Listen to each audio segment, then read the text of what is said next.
picker-upper. You're listening to the Mavpuckcast.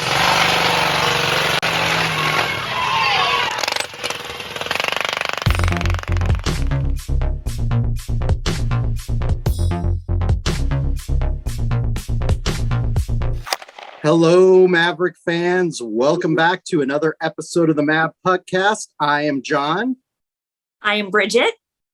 And I'm Jolene. Three of us here today to talk about the series against Western Michigan. We got Bobbleheads to talk about, the UNO Pep Band on the ice, new third jerseys, all kinds of interesting stuff, while Jason is at a youth hockey tournament with your daughter Lexi Jolene in Owatonna, Minnesota. He's been Facebook living those games in the Facebook group for that team.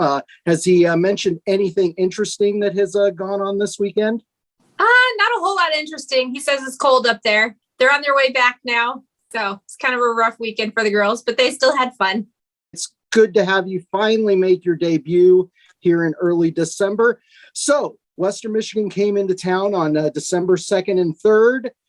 This was a big series. Western Michigan was ranked 14th in the country. They were the top scoring team in the nation. UNO came off that great split against number one DU out at Magnus Arena last weekend. So this was a big one coming in. I predicted that we would get the sweep. Jason predicted that we would get a split on the weekend. But going into that Friday game, what did you think of that first period?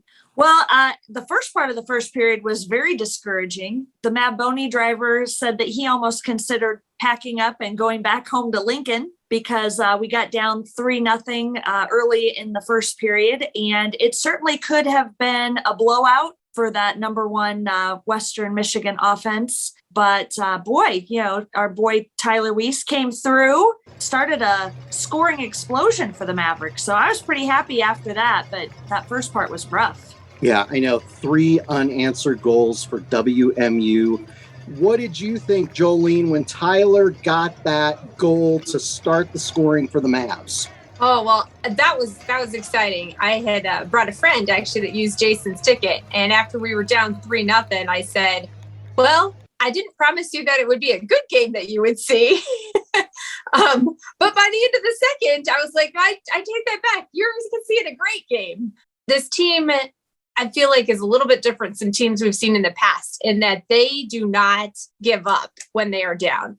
They're like, yep, we're just going to keep going and doing our business. And, they came out a little sluggish, but then they turned it around. I think it was the fan in front of me that said, where's our team from last weekend? And, within a little bit, they showed up. Yeah, that was a great goal by Tyler. That was kind of a statement goal. You could tell that the team really got fired up after that. And then about a minute and a half later, Nolan Krenzen gets a goal, which was kind of a crazy rebound goal. It looked like off the boards there with an assist to Jack Randall. So the Mavs were closing in at the end of that first period. They cut the lead 3-2.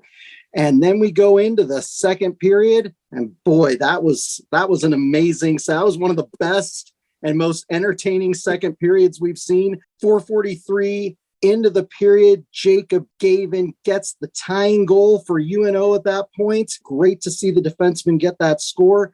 I got to ask, so what were you thinking as they tied it up? The fans were excited. There was an energy in the place. What did you think at that point?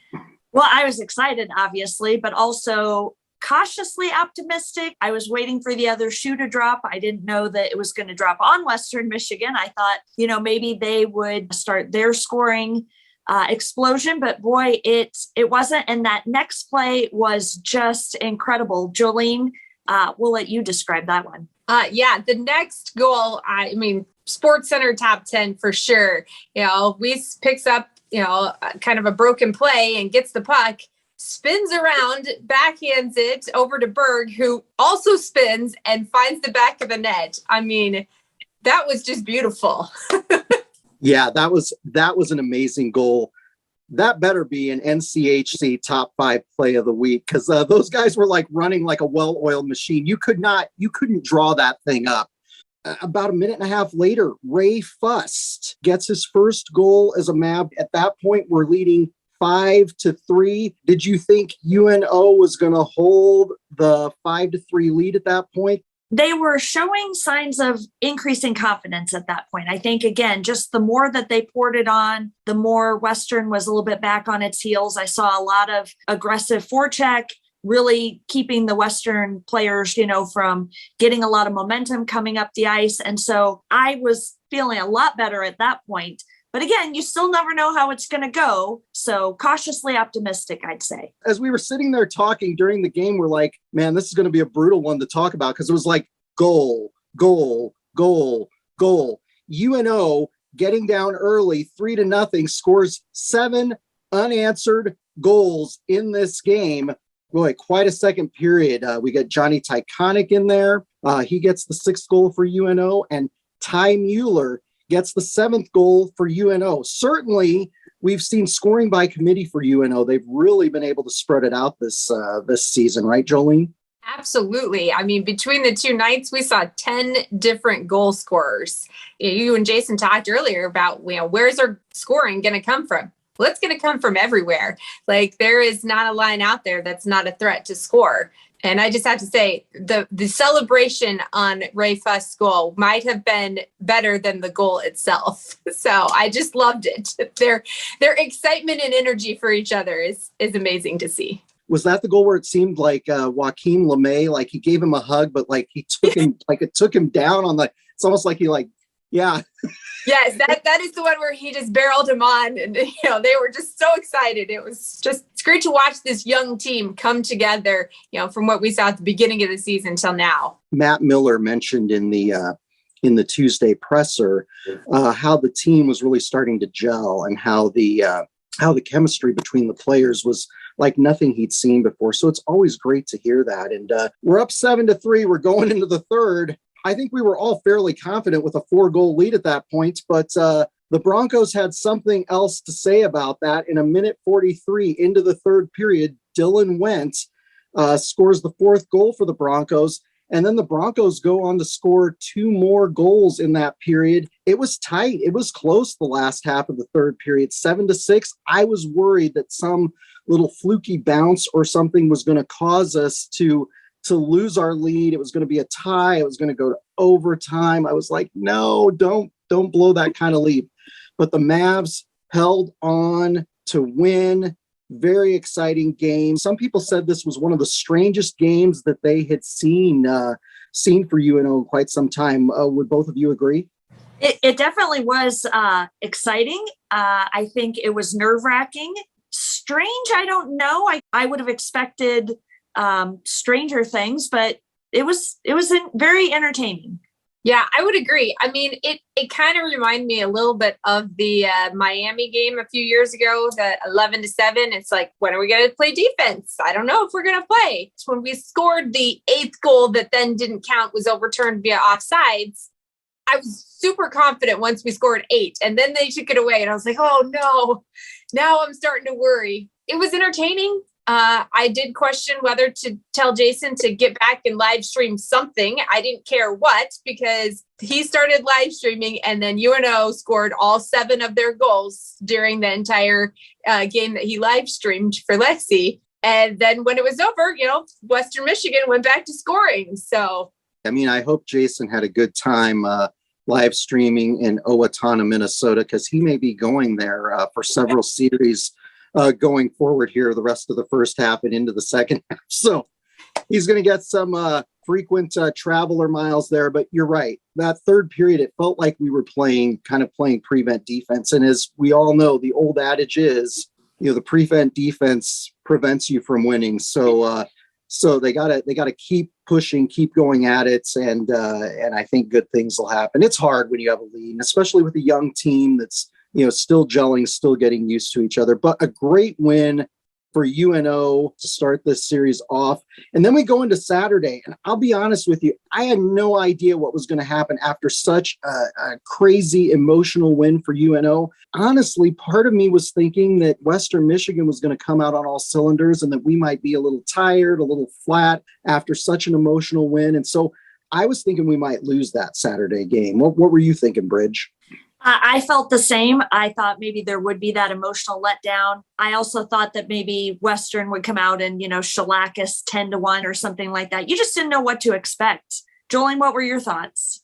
I certainly did not expect the outcome that we got, but I think once Omaha got that first goal, that really changed the momentum. I think that game could have gone either way depending on who scored first. And we happened to be the ones to find the back of the net first. And I think that gave our team the confidence to, continue from Friday and say, we still got this. This is our game. Yeah, the transfer from Notre Dame, Jake Pavanka, gets that goal. He's had a really good season this year. He struggled to score the years that he was at Notre Dame. And we saw a more disciplined UNO team, I thought, on Saturday night. One of the things that Jason talked about last week in our preview of this series was that puck possession is key, and that puck possession is so important in the collegiate game these days, and certainly against a team like Western Michigan. You really have to limit those opportunities. You've got to close gaps. You've got to close lanes. You've got to keep those high-powered forwards from scoring. And I think puck possession really was better for UNO on Saturday night. And we start off the game after Pavanka's goal. In the second period, we get a goal from Jack Randall, and about 8 minutes later, we get one from 8 minutes later, we get one from Nolan Sullivan. We went up 3-0, and we held that lead for quite some time in that period. And I really thought that this team showed that they want to achieve something this season, and that was great. Now, Ryan McAllister, again, the super freshman for Western Michigan, gets a goal in the latter half of the second period, and I really thought that might mean a comeback for Western in the third period. But it was kind of an interesting third period.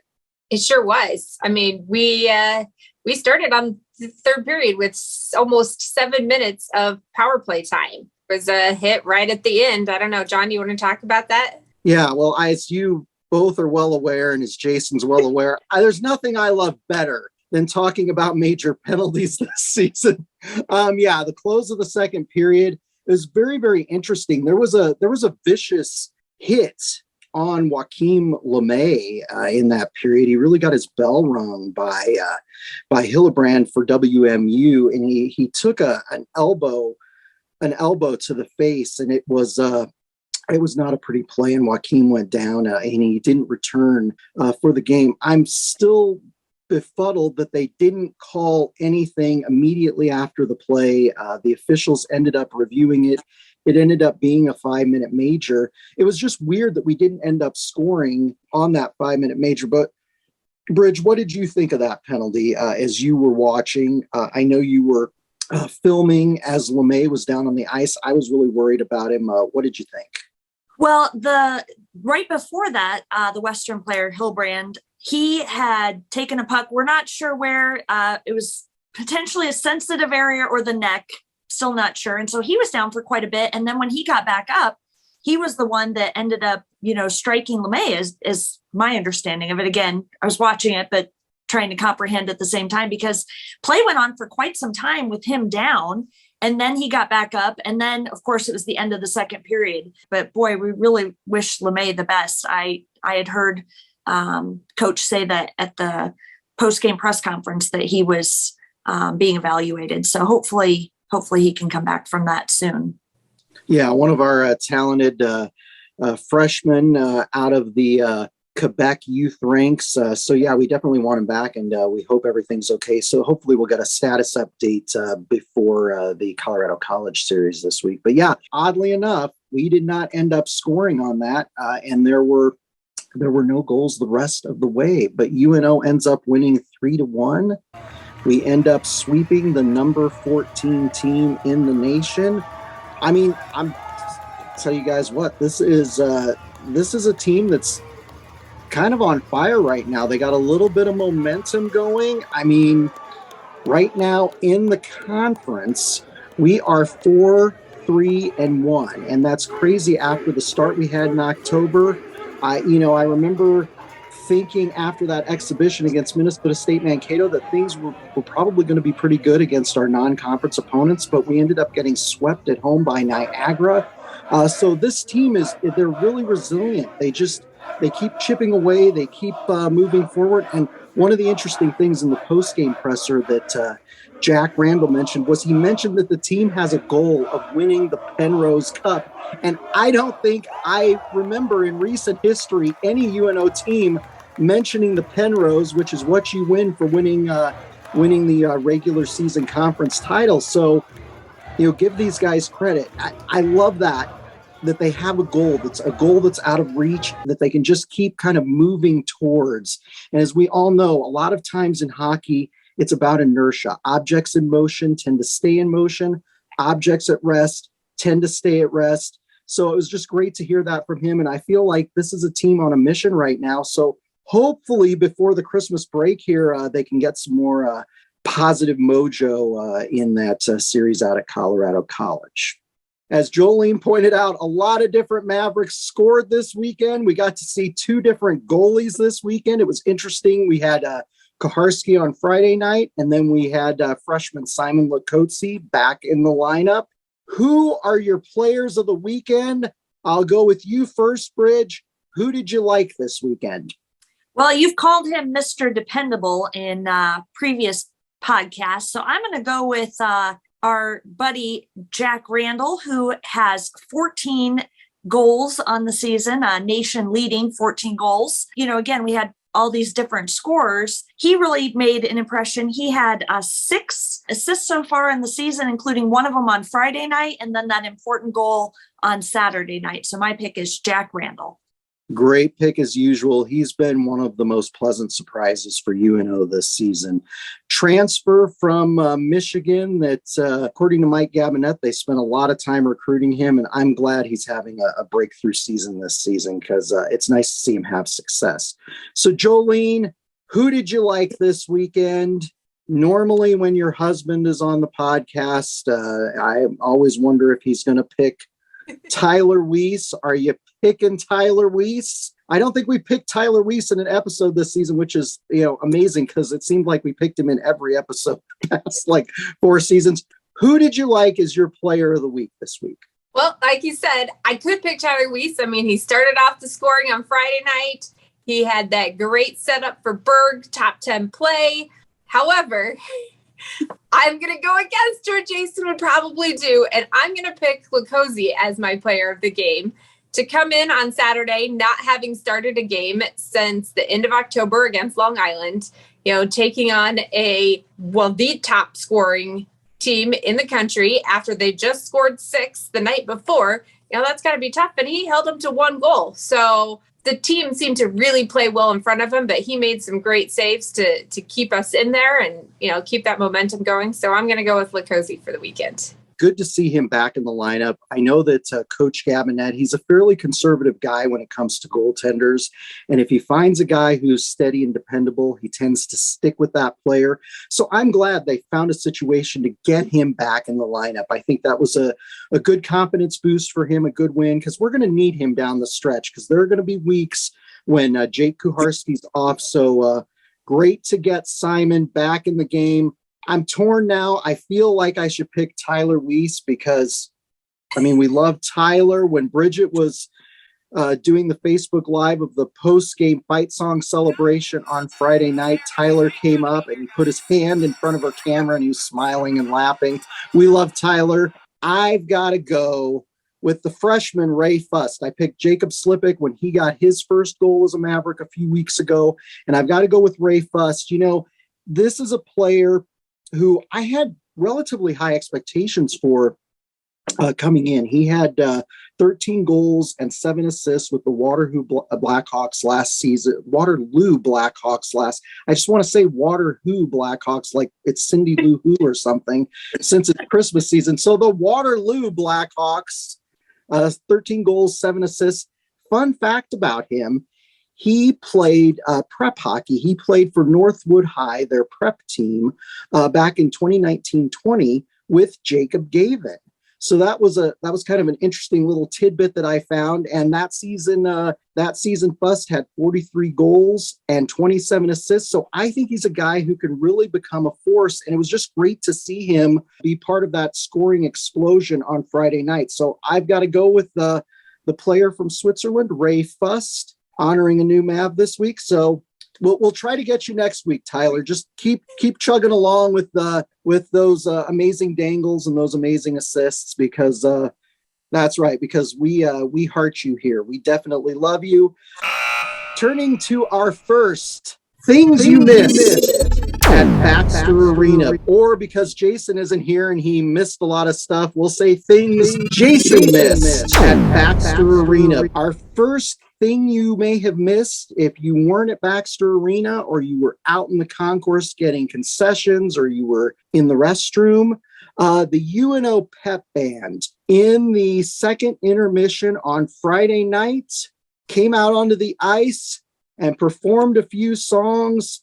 So I got to ask you, Bridge, what did you think? We'd gotten a teaser from Michael Sharp earlier in the week that this was going to happen. What did you think of having the band on the ice? You and I actually, back in, it was, I think, 2007, we took a trip to Ohio State, and the Ohio State marching band during that series came out onto the ice and marched up and down the ice. It was fairly spectacular.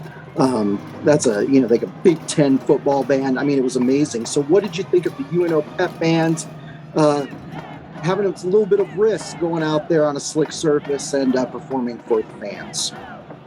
Well, I was really glad for the heads up, because I had made a run out to the car for more streamers in the first intermission. So I was glad to be in the building to see the second one. And like you said, it really harkened back to when we saw the Ohio State marching band out there. You didn't mention flaming batons. That was probably my favorite part of it. And I took some video of that, of the three women performing with the flaming batons. You hardly ever see fire on ice at Baxter Arena. So that was the first. But I really enjoyed it. I thought that it really was a neat treat for this, large crowd that Mike West and the crew at the UNO athletic department were able to put together for Friday night. And I just thought that it was icing on the cake. How about you, Jolene? Yeah, I thought it was great. Having a daughter who's into band, she thought that was awesome to see him on the ice. I was happy to see that nobody fell. They played, the fight song, and then YMCA to get the crowd into it. My only critique would be I understand why they faced the club section, because that's where the cameras are. But it would have been nice at the end if they would have just turned around and played the fight song one more time because there's so many more people on the other side to hear it and see them a little bit better. But I loved it. I hope they do it again. I love the fact that they're trying new things. I know that Mike West is trying a lot of different things. And look, in order to kind of start new traditions, you got to try new things. So it was great to see the band on the ice, and hopefully we'll see them again. Our next things you missed at Baxter Arena. We got some merch. We got some swag before the Saturday night game. Vance Thompson Vision, which I'll tell you what, Vance Thompson Vision should really sponsor this podcast, because they seem to love UNO hockey. And we got bobbleheads. The first 1,000 fans before the game got bobbleheads. Jolene, I took a picture. I made her a little background, and these are really nice. They came in a nice box. The stick was detached. Sometimes these things are all molded together, and sometimes these like appendages like this can break, but this is nice. It's got the Vance Thompson logo. So Kevin Oswald, a fellow fan who works for Vance Thompson Vision, worked on this and arranged this with UNO. These are really nice. I told him thank you before the game. Some youth hockey players were handing them out to fans. What do you guys think about this stuff? Fans love, I know it seems simple, and I know a lot of people might, shrug this stuff off. There were a number of fans around us, Scott behind us, Jamie to the left of us. They were sad that they didn't get there in time to get one of these fun little bobbleheads. We got there early, used our Blue Line Club membership, got in a few minutes early. And when we went to the Blue Line Club to get some popcorn for the kids and stuff, they were mentioning, they said, there's a lot of people come early when they're giving something away. So it was nice to see. It's a fun thing to remember. We brought a friend to the game. She got one. She couldn't believe it. It was like, she's like, oh my gosh, this is so cool. It's just a really fun treat to have something different and new. I was really disappointed that I didn't have my niece and nephew, Blaze and Scotland, with us, because then we could have gotten 2 more, but they had another family obligation. So John and I got 2, and they only gave away 1,000. I really wish that they'd been able to give away more, because like John said, there were a lot of longtime fans that weren't able to participate in that. But I'm so glad that we were able to get there. And we also used the Blue Line Club early entry to get in. But I will treasure my little Durango bobblehead for the rest of my life. Again, I love these things. It encourages fans to get there and get in their seats early, which I think is always important. Great job, Vance Thompson Vision, on these, and consider sponsoring the Mavpuckcast in the future. So our next things you missed at Baxter Arena. Jason and I, in another episode this season, we talked about the third jersey, special occasion jerseys for the team. Jason wanted to talk about that. It proved to be a very popular topic. Chris Boehm designed multiple concepts after we talked about it over the course of the following week or two. It was a lot of fun to see some of the concepts. He came up with some great concepts. We'll have to feature them on a podcast at some point down the road. But UNO, the gray jerseys that were introduced last season during UNO's 25th anniversary season, the gray jerseys were back on Saturday night this year. On the right shoulder was the flag for each of the players where they came from. So the Canadian players, the Slovakian players, Ray Fust had the Swiss flag on his shoulder.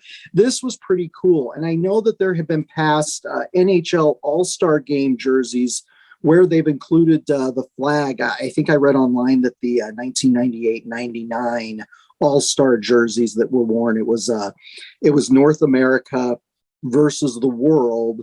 And everybody had a flag embroidered onto their jersey. What did you think, Bridge, of having the flag? I thought it was awesome because I don't think I've seen any other team in college hockey do that with the jersey. And I thought it was a really nice touch because as the next few years progress, we're going to have more and more players from outside of the United States on the team.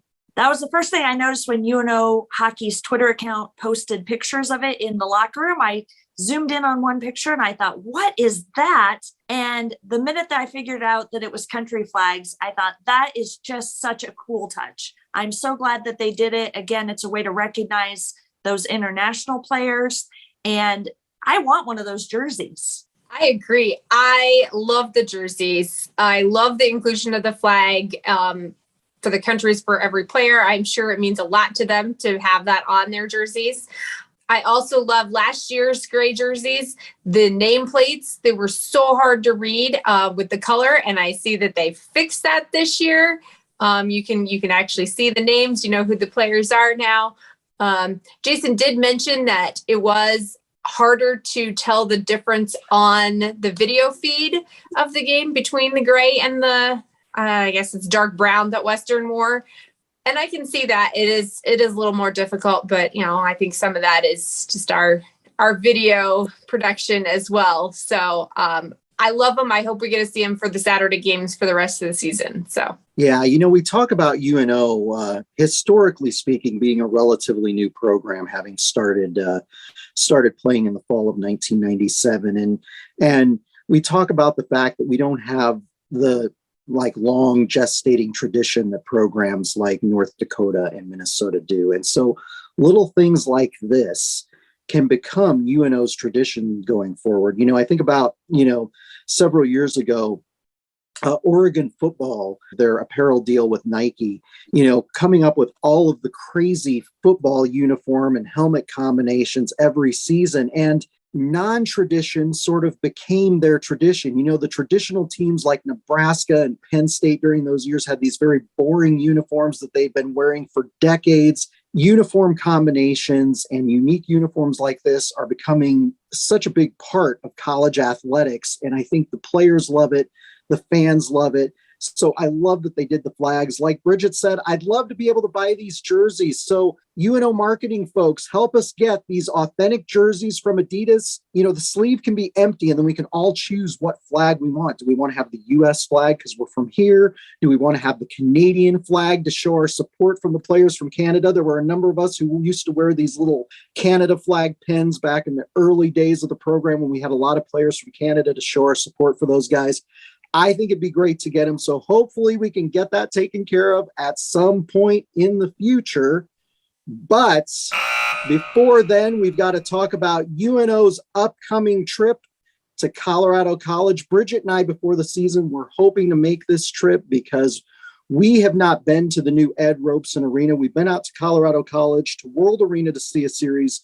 Jolene, I know you and Jason got to go out there last season. We had some photos and some video on last season's episode where we talked about that series. But what do you think about this series going in?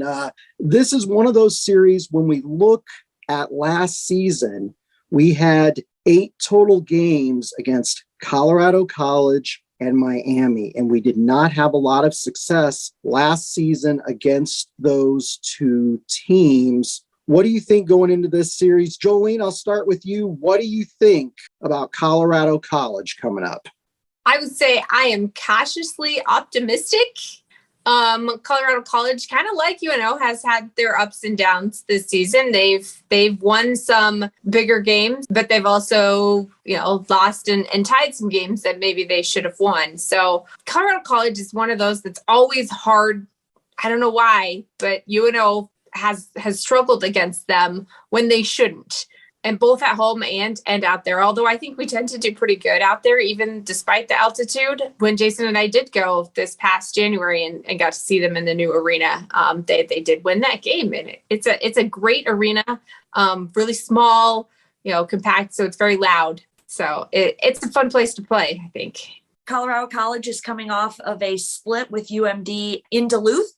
And both games were very competitive. And as John has pointed out many times, sometimes previous UNO teams have played down to the level of their competition. I think that this might be a watershed moment for UNO hockey, given the performance against Denver out in Denver and this sweep against Western Michigan. So this is going to be a really telling series going into that winter break, which Maverick team shows up, like you talked about, Jolene.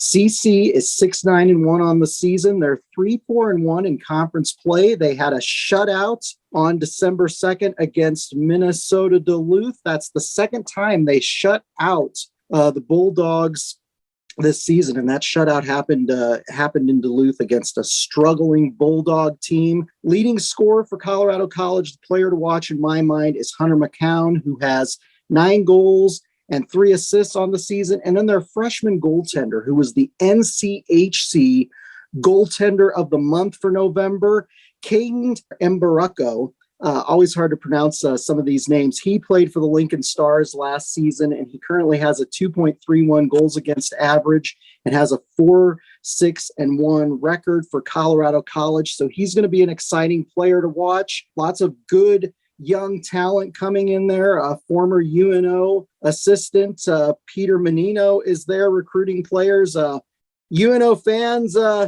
will remember him. I'll tell you what, Colorado College needs to keep an eye on Peter Menino's laptop if things go south. And then former UNO forward Noah Prokop is on the team.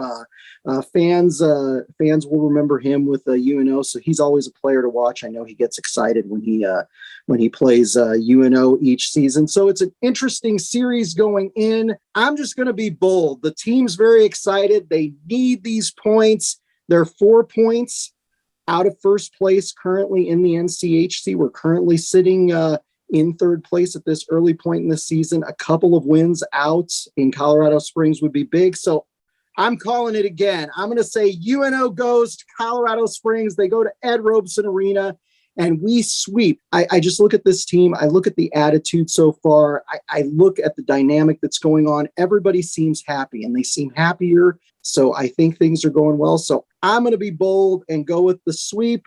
What do you say, Bridget?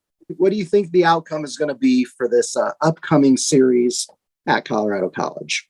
Well, I love your optimism. I love your predictions these last 2 weekends.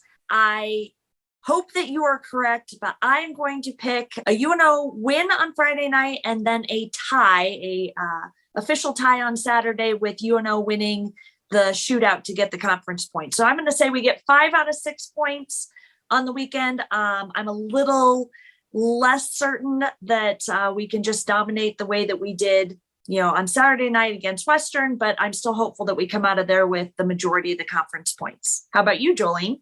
Well, I've gone back and forth. Like I said, cautiously optimistic, but we have played so well on the road this season. We've put together basically 4 great games in a row now against Denver and against Western Michigan. I think I'm going to have to go with John, and I'm going to go with that we sweep Colorado College. I think we can overcome the altitude. We were just in Denver.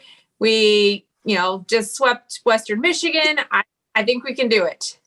I'll tell you what, Jason is rolling his eyes at all of us right now. He's going to be like, these predictions were way too optimistic, because Jason likes to be the voice of reason on these things. But I like 2 people picking sweeps and Bridget picking the almost sweep at Colorado College. It's great getting up for the top 20 opponents, but you've got to find a way to get things done. And as Jolene alluded to, UNO is 5-2-1 on the road this season, so they played really well. The game on Friday will be at 8:30 p.m. Omaha time, and then the Saturday game will be at 7 p.m. Omaha time. You can watch those games on NCHC TV. The radio broadcast will be on 1290 a.m. here in Omaha. Be sure to follow Mavpuck on Facebook, Twitter, Instagram. You can find links to our social channels at mavpuck.com, as well as back episodes of these podcasts, which we encourage you to watch, like, and subscribe, because that really helps the algorithm and it really helps keep us going when we get that kind of support. And until next time, go Mavs. Go Mavs. Go Mavs.